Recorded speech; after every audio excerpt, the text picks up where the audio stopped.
Hey, how you doing? My name's Sean Himmelberger, and this is Soda Solar. It's an RV solar shop. And those are our dogs. Well, one's mine, one's neighbor dog. We've had a lot of stuff going on this summer in the RV solar world, and geez. And I want to show you everything we've been doing. It's been a lot of half-done projects, to tell you the truth, and we can get into why that is. For those of you who are into this kind of stuff and want to see how a RV solar shop works and what kind of projects we're working on, it's not just your normal things. I guarantee you that, so you'll want to watch.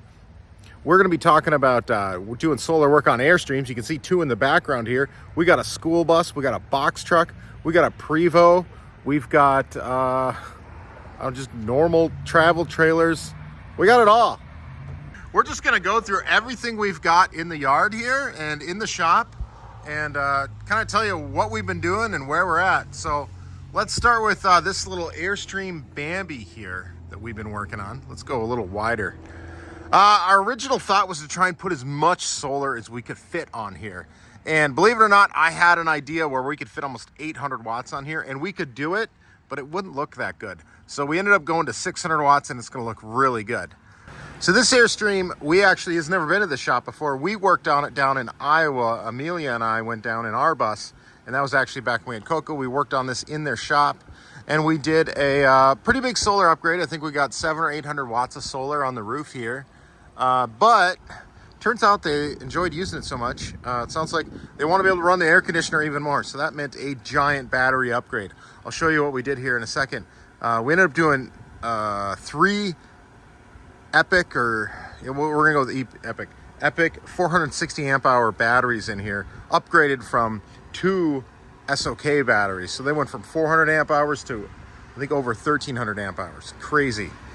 But the trick is you got to keep this thing cool. Okay, so I'm going to show you this. I'm really proud of this. One of our guys, Dave, my other friend Dave, he came up with this idea. See this black thing in the back there? He made this out of HDPE. It's a shroud that goes right over the end of the multiplus where it exhausts all its hot air. And this thing is not that hot in here at all. And this has been running the air conditioner for probably an hour now. And there's a fan at the bottom of that, and it's sucking the air straight out. And then we got an intake over here.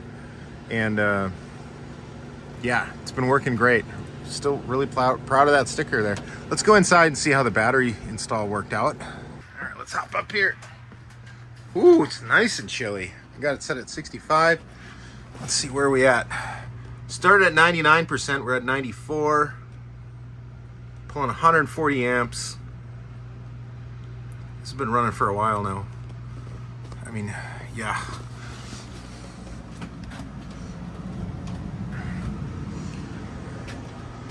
Here are the batteries. Let's take a look at it without this for a moment, shall we? That looks pretty cool, doesn't it? That's the magic of editing. So we're gonna leave this cover off and continue to run this test because we want to check for hot spots all the way along this. And so that test is gonna be going on for some time. So one of the things we want to do and focus on more on that we haven't in the past is making sure that the multiplus stays cool, especially if you're trying to run an air conditioner from it. And yeah, that's the biggest challenge to running an air conditioner from the multipluses is this: they tend to overheat after a couple hours. So if you want to run it more than that, you're really gonna need to make sure you keep that thing cool. And so if you've been seeing that more and more in our videos, that's why. Then this one here, it's actually one we've never worked on before, but we consulted with the customer on it, and he did the install. So what we got to do here is, I guess, what he tells me is it's kind of a weird issue where he has to turn the system off before he connects to shore power, or it won't connect. So it's really weird. So we're probably going to double check the programming on the multiplus, the wiring, and all that sort of stuff. Just see what's going on. I'm pretty sure it's going to be something simple. And then the other thing he says is he can connect to his generator once, and then it doesn't connect again. After a load gets on it, it disconnects. So something weird's going on there. Weird. Now we got these boys here again. Then we got a box truck here, right? got to figure out exactly what we're going to do there. This is for a customer who he does well inspections, and it basically needs to be turned into a work truck to run like a little video production studio inside for inspecting wells with a video camera. So that's pretty cool. Hey, look at this. We got a school bus here. That's right. We got a schoolie we're working on. The customer has been working on it for a long time, but just kind of stuck on some electrical stuff. So we're going to try and at least do the electrical side for them. They got the solar panels mounted, so we're going to take care of that and put a nice little Victron solar system in there. Then we got a transcend here that has been, it has been stuck here for a long time. It ended up being a really simple issue. Turns out if you have your trailer breakaway cable pulled, it pulls 10 amps from the trailer brakes all the time, and it kills the battery. And with these Furrion solar chargers, that's a problem, because the Furrion solar chargers will not charge a dead battery. You have to have at least like 10 or 11 volts for that Furrion charger to charge. So he kept thinking the chargers were bad, and Grand Design kept sending him more and more chargers. So there's like 3 or 4 of them in here. Crazy. It ended up being just that simple fix. And there was a couple other weird, quirky things with this one, like this Furrion battery monitor never seemed to work for him. So, I don't know. Realistically, I don't like these at all. It's basically a white labeled one. Renogy sells one. There's a number of ones. Get a Victron BMV if you really like those. Then you get history. So one of my big deals is for us to be able to fix something and to figure out what's going on, we need data logs. That's why we really like the Serbo GX and its data logging ability, and we can remote in across the country, across the world if we have to figure out what's going on with your system. But even if you've got something as simple as like a BMV rather than the cheap Furrion or Renogy battery monitor, we can look at data logs and see, okay, what's been going on with your system? Is it keep going down and down and down, or does it go up and down, or something? Is it dying every day? Whatever. We can look at days, weeks of data to really figure out what's going on. All right, then we got this Airstream here. We're doing something I think just really simple on this, just a simple battery upgrade. It was going to be 200 amp hours, and once you know it, I think we're going to go to 400 amp hours. That's just the way things go sometimes. So I think at this moment we've got a record. We've got 4 Airstreams on property, which is crazy. I never thought we would be doing this kind of stuff.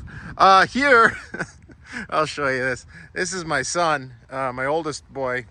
He's, we don't have any room in our shop. We've got a giant shop, but no room. So he's changing out a wheel bearing, and he's doing it here. So I don't know, hopefully this gets done soon. And what about this thing here, right? What is this thing? This is a Prevo. All right, it's been sitting here for a couple of weeks. Some vagabond left it here, I guess. I kid. This is actually JD's new RV. I wanted to wait until they announced it on their social media and channels and different things like that. But yeah, they just got a sweet, check this out. This is a 45-foot Prevo, 1996. Look at that thing. That looks amazing for 96. No solar system in yet, but you know, we can't leave that alone. So we're gonna have to do something in there before they head back down to Arizona. And then, of course, my bus is sitting there lonely. I was actually sick last week, and so I spent a lot of time in there. It's been a while longer. You can tell it's actually stopped raining now. And this thing is still running, and that's great news. Let's, I got the little FLIR camera here. Let's see what we find out, huh? 1, 2, 3, FLIR vision, go. All right, we got the FLIR cooking here. You can tell that Multi-Plus is very warm in there. We're calibrating, but 115. But check out the rest of the compartment. 77 degrees there. And the servo does get warm. Plenty of warmth everywhere throughout here, that's for sure. But I'm really interested in, like, you know, different parts of the cabinetry here is only in the 70s still. Let's take a look. Actually, before we look in there, look at that that fan shroud that JD made. Not JD, Dave. That thing is plenty warm, but it's doing its job. It's capturing all the hot air that the Multiplus puts out, and it's just sucking it straight out. There it is. There's the fan there. It's getting pretty warm. That's good. Blowing all that hot air out of there. Ooh, nice and chilly in here. As you can see, the lights are making heat, and then you can see the ducts in here. Wow, it feels great. We'll look at the battery percentages here in a bit. We are definitely getting a little bit of heat. Looks like on the back side of where the Multiplus is. We're in the back bedroom now, so I can definitely feel a little bit of warmth there. But how are we looking here? So far, so good here. You can definitely tell, where, well, this is my hand now, but you can tell where, the main compartment is versus the other. And it's definitely a little bit, there's a hot spot right there. Oh, camera keeps flipping. There's a hot spot there, and that's probably about where the switch is. There's a compartment outside. We'll take a look there. Yeah. This is perfect. All right, so this is the switch here. We got some other things in front of it here, but this is that die-hole breaker we keep talking about. And the heat that's being generated here is just right here, but that's not bad. That's 111, 115. We're going on, I want to say, like 3+ hours running the AC now. Everything's staying within spec. I mean, I got to be honest, I have seen some silly things happen to circuit protection when you're pulling 130 amps for 3, 4, 5 hours like we've been doing here.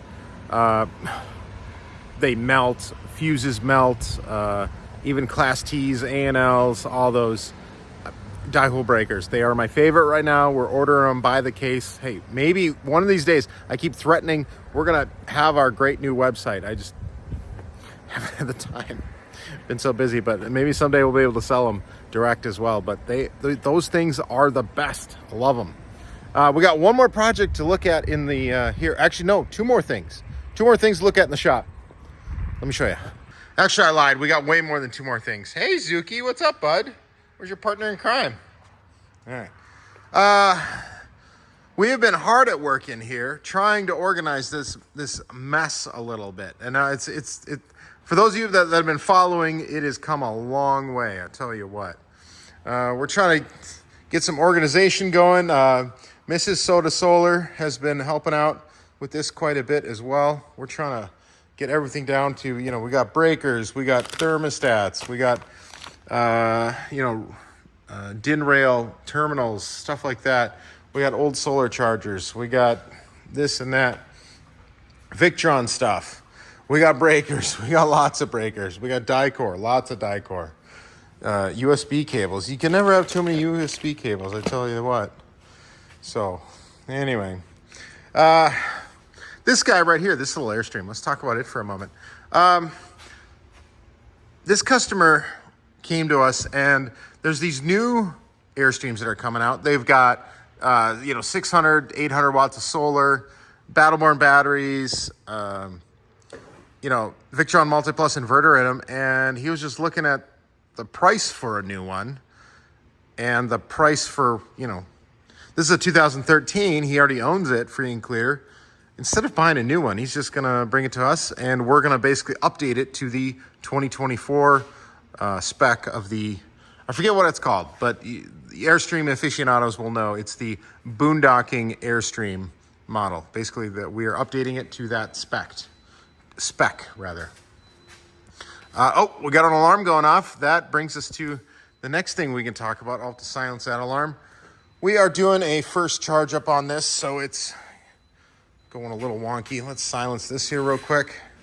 This is something JD spent a lot of time working on this today. And this is a little interesting setup we put together for a customer.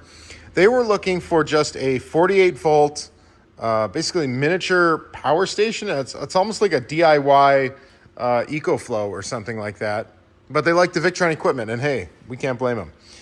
For the battery here, we're doing a EG4 Life Power 4.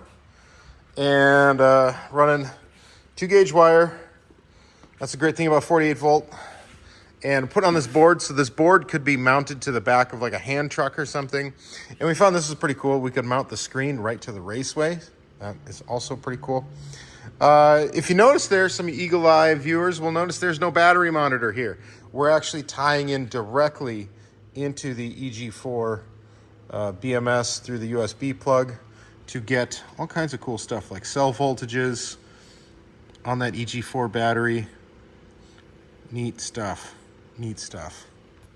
So yeah, this came out pretty well. We did GUI mods on here, and the if you're curious how to get a non-standard battery to work on the Servo GX system, there's something called the serial D-bus driver, or just serial battery driver for the Servo, and that's how you can connect like a Dali BMS, JK BMS, all kinds of different BMSs, including the EG4.